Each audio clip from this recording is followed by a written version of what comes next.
Ponente Pavel Muñoz. Muchísimas gracias, Presidenta. Un saludo para usted, para los medios de comunicación, los compañeros y las compañeras jubiladas que se encuentran aquí presentes. Un saludo de parte mío, de mi bancada también. Reciban una bienvenida a la Casa de Todos, la Casa de la Asamblea Nacional. Presidenta, pediría que en el equipo técnico se pueda proyectar una presentación para apoyar mi exposición. Exposición, Presidenta, legisladores, también un saludo que estoy muy contento de hacerlo. Y estoy muy contento de hacerlo por múltiples razones. En primer lugar, porque es una ley absolutamente útil para el país, es una ley absolutamente útil para los ciudadanos, es una ley totalmente adecuada para quienes quieren emprender, primer término. Segundo término, es una ley que fue oferta de campaña. Tal vez ahí hay un elemento particular en términos personales y de nuestra bancada, pero ofrecimos esto. Muchas veces, y esto podría incluso conectarse con la discusión del día de ayer, muchas veces creemos que la simple existencia del incentivo genera el estímulo para una actividad. Pero lo que suele acontecer, Presidenta, legisladores, es que en muchas ocasiones los trámites que nos permiten o nos impiden llegar al incentivo hacen que éste se active o no. Con lo cual, esta ley también es importante en ese sentido, y así es que, cumpliendo la oferta que le hiciéramos al pueblo ecuatoriano, nosotros como bancada estamos entregando esta ley que es de gran utilidad a la ciudadanía.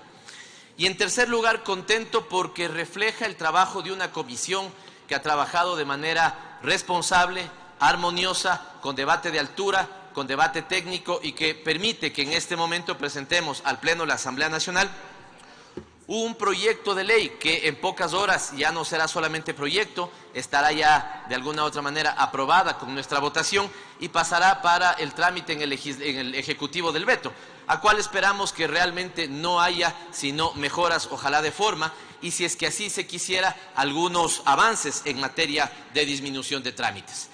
En ese sentido, Presidenta, me valgo de la presentación para decir lo siguiente. Este fue un proyecto que ya fue enviado en la legislatura anterior por el presidente Rafael Correa. Tenía 3 disposiciones generales, útiles las 3, pero en el trabajo legislativo de la comisión hemos generado otra ley, y una ley mucho más fuerte, mucho más potente.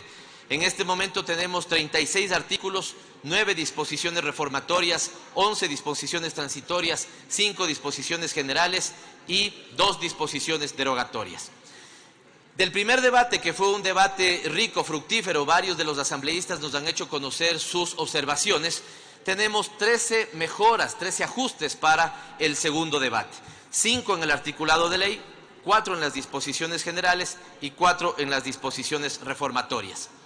Antes de poder explicar al Pleno de la Asamblea cuáles son los ajustes para el segundo debate, sí quiero recuperar que en su contexto global esta ley tiene al menos 20 beneficios al ciudadano.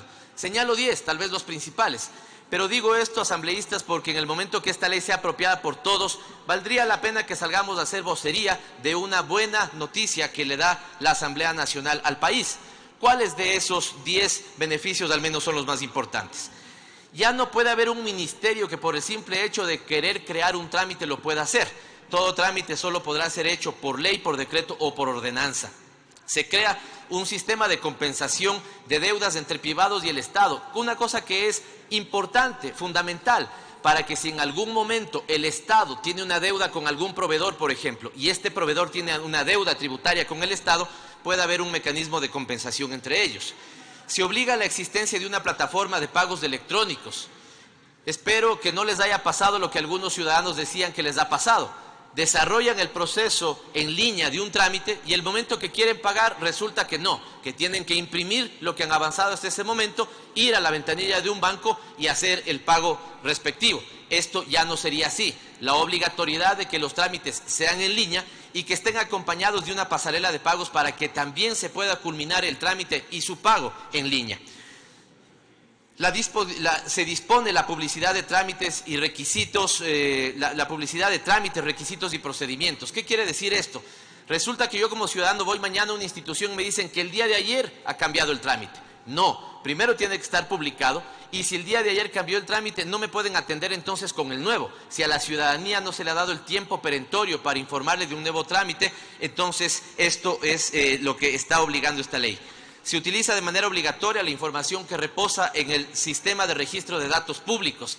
Es inconcebible, asambleístas, que aquí mismo, cuando nosotros nos estábamos posesionando, nos pidan copia de la cédula a nosotros. O cuando un funcionario, un ciudadano va a hacer un trámite determinado, le pidan copia de la cédula.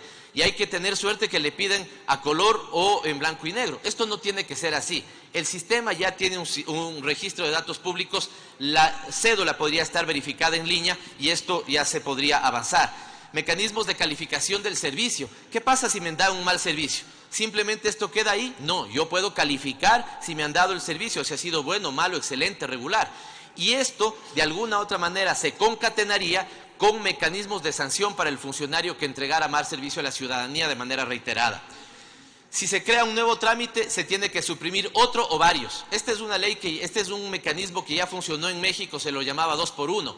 Si alguien quiere crear un trámite, de acuerdo, pero inmediatamente elimina otro o más trámites, ¿no es cierto?, para no aumentar la carga administrativa al ciudadano. Los trámites que no se justifican en un plazo determinado se suprimen.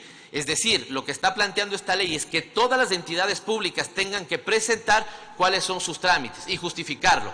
Si, por ejemplo, me invento el Bidubi, no justificaría un trámite porque no encuentra razón de ser, la ley permite que se derogue inmediatamente ese trámite que no ha sido justificado. 9. Plazo perentorio para los GAT para que resuelvan solicitudes pendientes sobre proyectos inmobiliarios. Claro, esto está una transitoria para que esto corra hasta diciembre del 2017.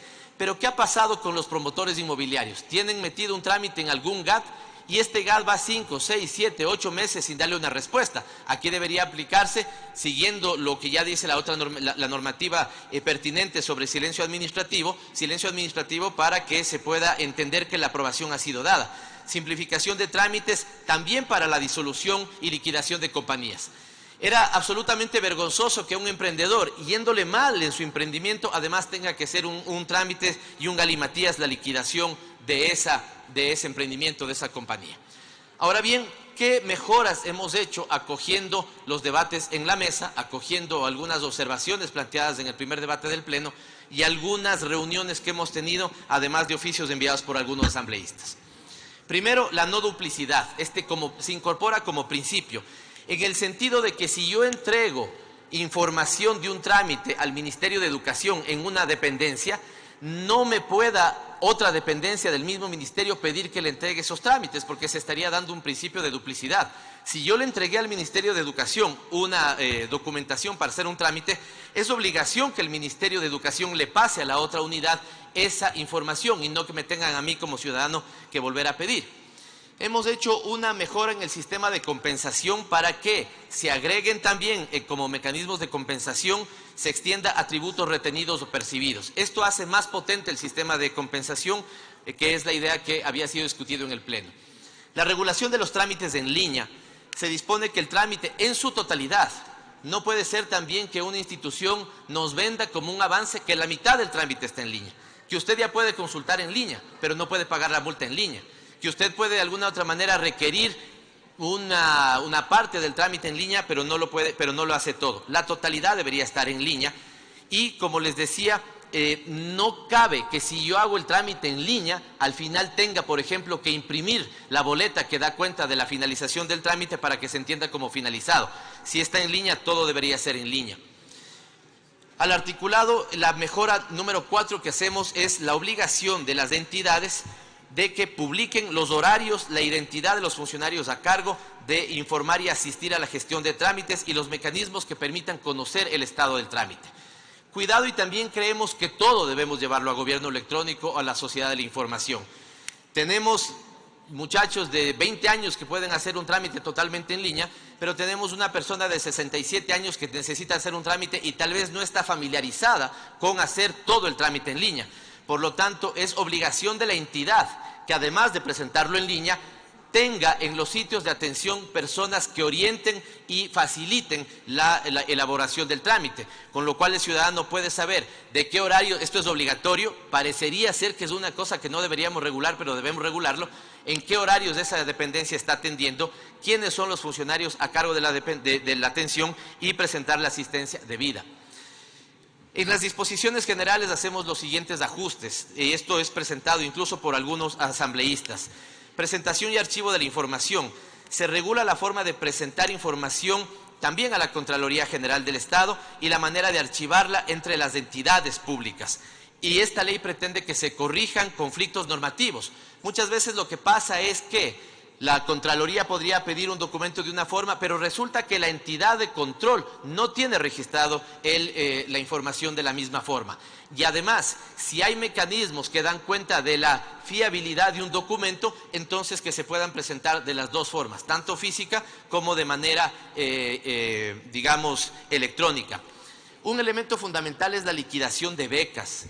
El título debidamente apostillado, legalizado o acreditado es un documento suficiente para la liquidación de becas. Muchas veces, como las becas suponen la entrega de dineros públicos hacia el becario, también hemos tenido temas de becarios que tienen que hacer un galimatías con la Contraloría General del Estado para dar cuenta de la liquidación de su beca. En este sentido, ya simplemente el título apostillado, legalizado y acreditado se entenderá como el documento que permite la liquidación de las becas.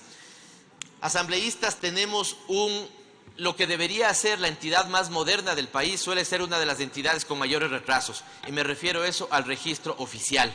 Por eso estamos planteando que se den reglas, que se apoye de alguna u otra manera, en forma normativa al menos, la informatización de los servicios del registro oficial.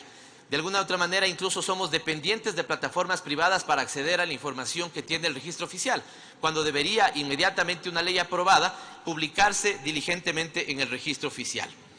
Ajustes también tenemos en las disposiciones reformatorias. Y el primer ajuste que tenemos es el objeto a las compañías. Aquí es posible que tengamos un debate, pero hemos acordado el texto más pertinente en la estructura global del ordenamiento jurídico nacional. Sobre todo, y saludo, como he saludado la posición de todos los asambleístas integrantes de la mesa, la posición del asambleísta Andrade en el sentido de pedir que el objeto social de una compañía sea múltiple, no esté cerrado. Y es evidentemente que esto es una mejora, porque si de alguna u otra manera una compañía que tiene, digamos, el conocimiento para hacer una parte del proceso, podría incorporarse en otra parte del proceso. Pero el asambleísta Andrade decía, no solamente eso, hemos tenido compañías que empezaron haciendo zapatos y terminaron haciendo celulares. Y esto va por un proceso de innovación, el cual nos parece absolutamente pertinente, y estamos pidiendo que para que no haya problemas, por ejemplo, con lo que hemos aprobado ayer, un conjunto de estímulos, de incentivos, ¿no es cierto?, la regulación que fuera pertinente, ojalá no, pero la que fuera pertinente, caiga en la superintendencia de compañías y en el servicio de rentas internas, si es que esto fuera así. Pero rescato sobre todo el objeto y el planteamiento de que las compañías puedan tener objeto múltiple, que no caigamos también en lo que pasaba antes, ¿no es cierto?, de que para constituirse hacían básicamente un listado interminable. Hemos dado prioridad, atención prioritaria, y nos hemos reunido también con personas con discapacidad. Y aquí lo que solíamos tener es un conflicto muchas veces en el trámite entre el Consejo Nacional de Discapacidades y el Ministerio que entrega el carnet, por ejemplo. Por lo tanto, lo que se está planteando es la facilitación de ese tema y que no haya, digamos, duplicidad o contradicción cuando se habla de la recalificación de la discapacidad y los documentos que lo acreditan. Tercero, y con esto voy terminando, los estudios en el exterior. Preocupación de los asambleístas del exterior, particularmente el asambleísta Melo, sí, que la reforma a la Ley Orgánica de Movilidad Humana se dé una reforma a esta ley para regular el derecho de las personas para la homologación, convalidación y reconocimiento de estudios realizados en el exterior. Esto también solía ser o es hasta este momento un vía crucis para el ciudadano y esperamos que esta ley lo facilite. Notificaciones y registros sanitarios. Tal vez uno de los principios, y voy a volver sobre un tema que ya lo dijimos antes, tal vez uno de los obstáculos que se ha tenido en la posibilidad de que un emprendimiento se desarrolle es el registro sanitario. ¿Y esto por qué? Porque está operando, digamos, hay muchas mejoras en los años anteriores, pero operaba sobre todo el principio de ex ante, es decir, te quieres poner una panadería, te pido 14 cosas antes. No, ahora entendería que tienes el permiso, tú haces una juramentación y señala que tengo toda esa información e inmediatamente se le da el permiso. Lo que debe operar más bien es el principio ex post, que después alguien pueda ir a esa panadería y controlar que lo que era un requisito esté efectivamente cumpliéndose. Finalmente, y de manera breve, el ámbito de aplicación de la ley, entonces, como lo hemos dicho, se aumentan otras entidades públicas, pero es muy importante, y esto lo decía la asambleísta Larreategui, ¿qué pasa si yo tengo un privado que es gestor delegado de una potestad estatal? Entonces, que para él también corran los requisitos que estamos planteando en esta ley. Le queda un minuto, asambleísta. Gracias, presidenta, y seguramente le robo pocos segundos más. Solo para cerrar este tema. Si lo que estamos diciendo entonces es que un privado empieza a dar por concesión un servicio público, es evidente que se le tiene que exigir la misma diligencia en trámites. En reuniones con la academia nos han dicho que lo mejor no es utilizar el concepto de gobierno electrónico, sino de la sociedad de la información, porque el concepto es más amplio y entre esa amplitud también está la protección a los datos personales. El objeto social de las compañías, como expliqué, también se ha agregado. El acceso a información de los gestores delegados, también esto en cambio desde el otro lado. Si yo soy público y delego la concesión de un servicio, es inconcebible que no le dé toda la documentación a quien estoy delegando para que pueda desarrollar adecuadamente el trámite. Silencio administrativo positivo, sobre todo para, digamos, proyectos urbanísticos, que ya lo aclaré. La posibilidad de que la declaración de no tener bienes en paraísos fiscales sea incorporado a la Contraloría General del Estado. Nos pasó a nosotros, tuvimos que hacer una declaración juramentada en la Contraloría y otra en notario. No cabe, debería ser un solo documento en línea y unificado en la Contraloría General del Estado. Y se realizan cambios de forma para mejorar la redacción de los artículos 3, numeral 7, 5, numeral 4, 8, numerales 1, 6 y 7 y la disposición transitoria quinta. Cierro, asambleístas, con este mensaje para el Pleno. Esta es una ley positiva, esta es una ley que va a mejorar el ambiente, no solamente del ciudadano en su relación con el Estado, sino también el ambiente de los negocios. Tiene, como le he dicho, una multiplicidad de beneficios, convierte al gobierno electrónico en una realidad y no simplemente en un eslogan. Y para aquellos que nos comprometimos con que necesitamos sí un Estado diligente, pero necesitamos una sociedad aún más fuerte, donde los derechos del ciudadano y el derecho a disfrutar de su tiempo, de hacer las cosas de manera fácil, me parece que está garantizando en esta, que en pocas horas de votar favorablemente el Pleno, será una gran ley para el país, presidenta, legisladores. Gracias, señor asambleísta. Tiene la palabra el asambleísta Vilma.